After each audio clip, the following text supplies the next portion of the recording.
I'm Sudhir from Gavika. I'm going to explain to you how to access GRADIUS from web browser and configure Radius and also administer Radius on a day-to-day basis. So in the last video we saw how to install GRadius on a CentOS machine. For this installation I have used the hostname gradius-qa.lab.gavika.dev. Okay, this is the web page. Going to click Gavika Radius Administration and then I'm going to click Login. By default the username and password is administrator and password. After you log in, make sure you choose a different password. So you can change your password from the profile section. You can type in your old password, new password, and confirm new password. You can also set your name here. Okay, the first thing you have to do after installing GRadius is click on configuration and then configuration center. As you can see on the screen, there are various options. There is core configuration, there is server inventory, there is NAS. I will explain each one of them in a bit. Let me click on server inventory.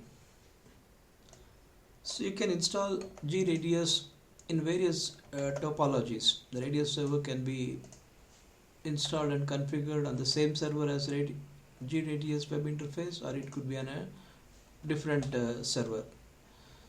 So here you specify your topology, or in terms of Ansible inventory you can mention where you have installed or where you want to install Radius server. So here I'm choosing the all-in-a-box configuration, meaning I will configure everything: GRadius web administration, the guest user web administration and portal, and the user portal, as well as Radius server, everything in a box. So I'm going to specify only one host called localhost.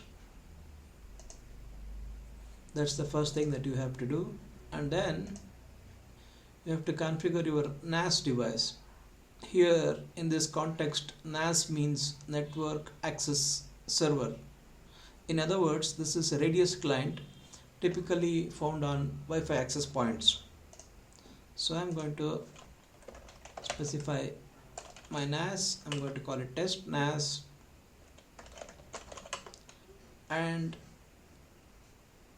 the NAS and the Radius server have to use a shared secret. So I'm going to type my shared secret. So you can skip SSH username and password for now. I'm going to provide the description. Okay, so this is my NAS configuration, and then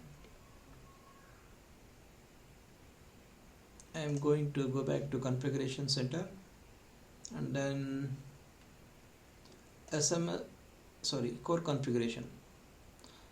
So core configuration, most Radius configurations require a certificate on the server side, and to generate that Radius certificate, so you have to provide a password for that. Next configuration item is a login threshold. So you could specify some value like 200. Then login active threshold, I'm going to set it to 250, and then remove authentication and accounting data older than end is, by default it is set to 7. I will leave the rest as it is and move on. Okay, I got a message that the configuration has been saved. I go here. Okay, so at this point I'm ready to orchestrate the Radius server. So I'm going to come here. The settings have been saved. The Radius server is being orchestrated.